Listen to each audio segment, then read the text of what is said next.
首先我们来看剪刀。剪刀的话呢，其实家里面常用的就可以了，但是有一个注意事项，就是呢，我们准备剪刀的时候要选择这种它的剪刀的尖部也比较锋利的这种，因为我们在剪一些细小的线头的时候，有可能只需要会用到这个剪刀的尖部，所以就准备这样一把剪刀其实就够用了。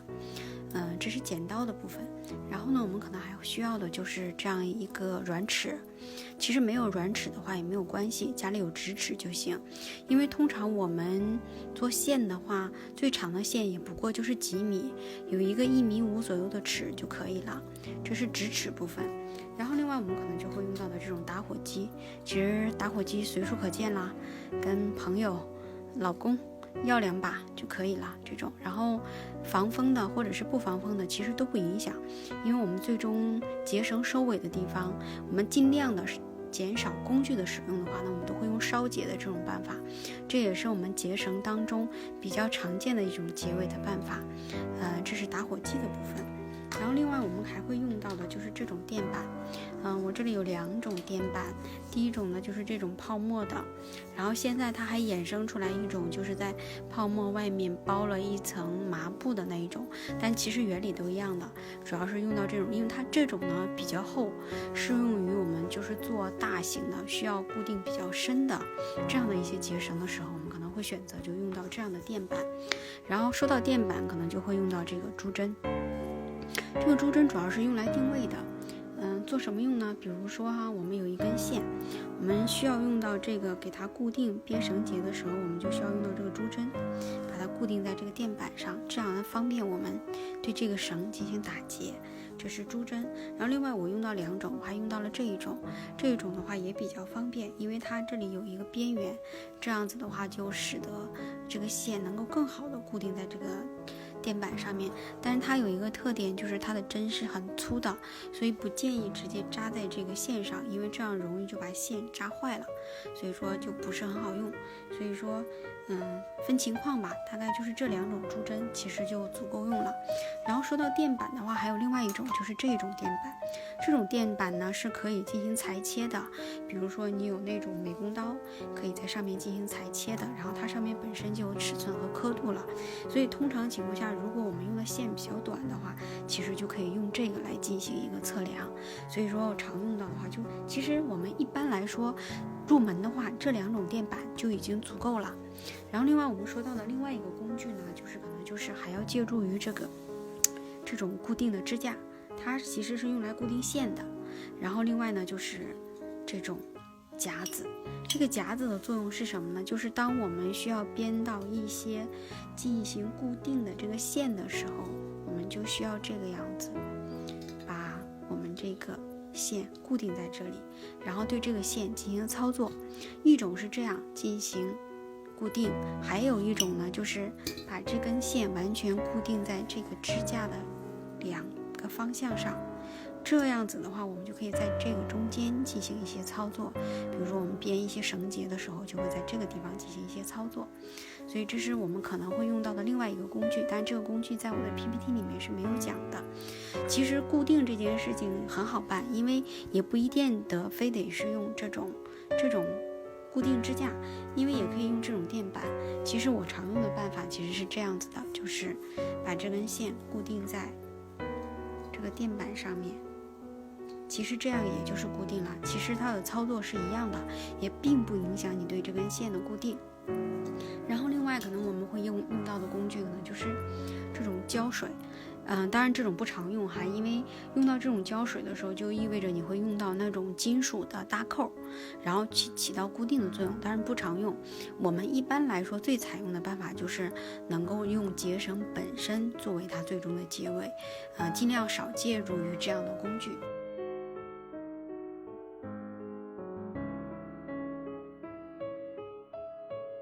现在呢，我给大家近距离的看一下这个72号玉线。这也是我们在基础的结饰里面最常用的一种线，就是这个72号线。其实72号线的话，其实无论卷大还是卷小，其实它就是一个规格不一样而已，但它的主要的这个纹理是一样的。然后为什么72号线这么常用呢？就是因为它非常的容易定型。之所以好定型呢，是因为大家可以看到哈，这个72线的表面有这样的纹理，这种纹理相当于就增加了这个线和线之间的这个摩擦力。这样子的话，当我们为这个线进行打一个绳结的时候，它这个结之间的这个固有的摩擦力就已经能够使它变得比较紧密了。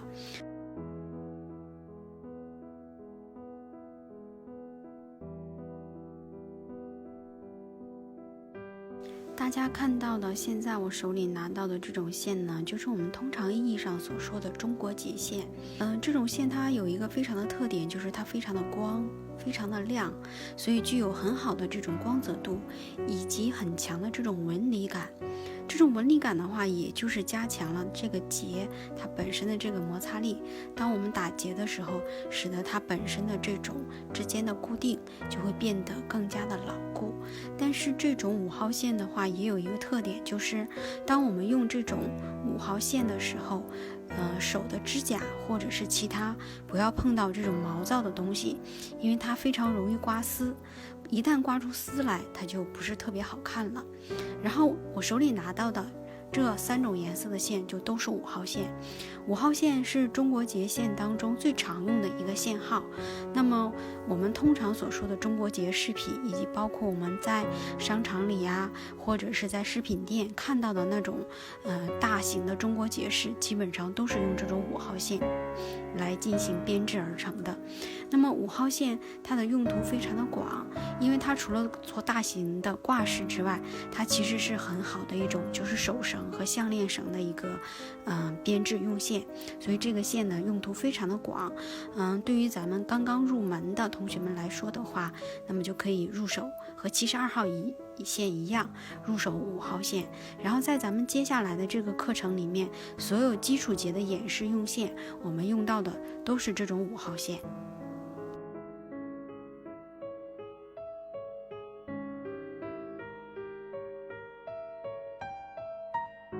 现在大家看到的就是骨线了，然后因为骨线它是缠在这样的类似于一个轴上面的，看起来就像一个宝塔，所以它也叫塔线。那么骨线的话是以3股、9股、6股这样的股数来划分它的粗细的。像我现在摆的这4轴线，从右往左依次就是3股线，中间这2个是6股线，这个是9股线。所谓的股线，它并不是说9股线就是真的是由9股线拧成，它只是说代表它的一个粗细。然后像我们可以看到这个3股线其实是比较细的一个线了。其实这个线通常情况下是用来编比较细的那种挂绳啊，或者是用来缠流苏用，它也可以用来做流苏线。然后中间的这个6股股线其实是我们最常用的一种线，这样的线通常用来我们比如说用来编个手绳啊，编个项链挂绳，4股辫、8股辫什么的，一般都会用到这种6股股线。然后9股的股线的话，相对来说更粗一些，然后它会更结实一些。这一些的话，我们可能会用到大型的，比如说我们会做一个，比如说手机的一个手机挂绳，那种比较粗的那种挂绳，我们就可以会用到这种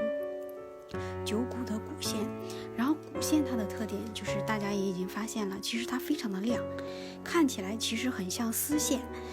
但是这种线的话，正是因为它比较亮，比较光滑，所以它的成品会透着那种非常非常好看的丝线的光泽度。但同时它也有一个缺点，就是因为这种线它非常非常的光滑，所以当我们去打结的时候，它非常的不容易定型，很可能这个结刚刚打完，它有可能就脱开了。所以说我们在用骨线去做饰品的时候，就要掌握一个拽线的力度。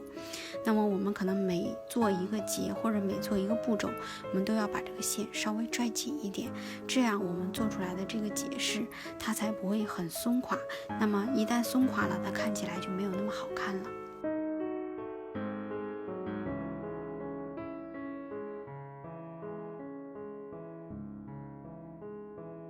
现在大家看到的这2轴线呢，就是流苏线，也叫冰丝线。大家可以仔细看一下，这个线的表面它泛着那种非常非常好看的那种丝绸缎面的那种光泽感，所以这种线通常也用来做高档绣花，但是我们更多的常把它拿来做流苏，因为这种线的特点就是它光泽度非常的好，而且垂感非常的强，所以做出来的流苏特别的好看。我这里有2款，就是用这种冰丝线做的这个流苏，可以给大家看一下，它的垂感非常非常的好。而且这种冰丝线做出来的流苏有一个最大的特点是，无论这个流苏我们怎么钻，然后让它形成了这种折痕都没有关系。接下来的话，我们只需要拿一点点清水在这个线的表面喷洒一下，然后把这个流苏进行悬挂，它自然而然的就会变成那种非常垂顺的状态了。所以通常情况下，我们就用这种冰丝线来做流苏。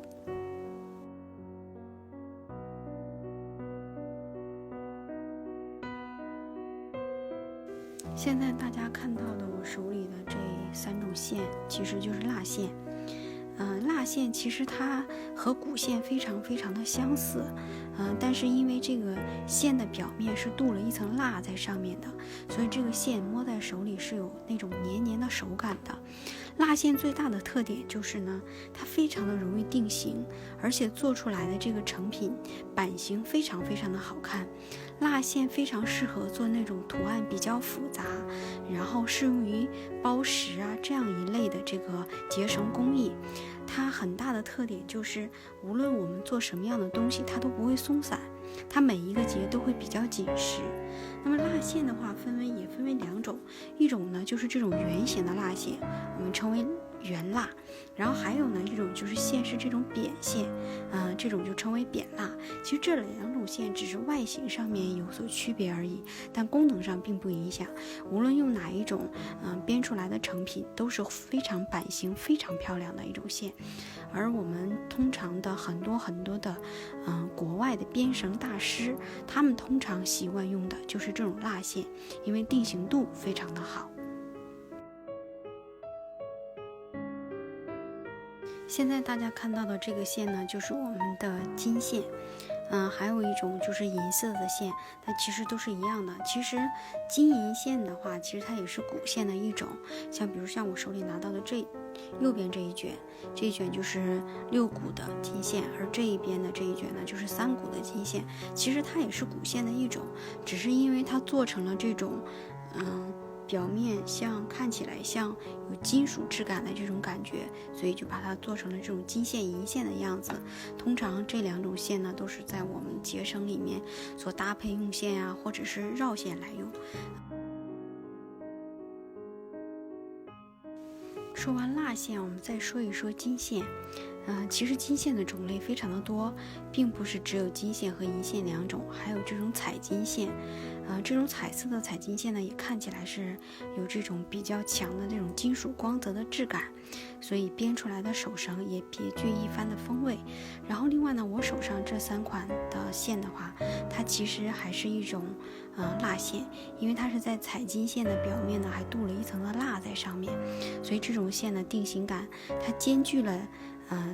金线的这种光泽感，同时又具备了蜡线的这种手感和紧实感，所以编出来的成品的话，就是又好看，版型又好，光泽度也非常的好，所以这也是我们常用到的一种线。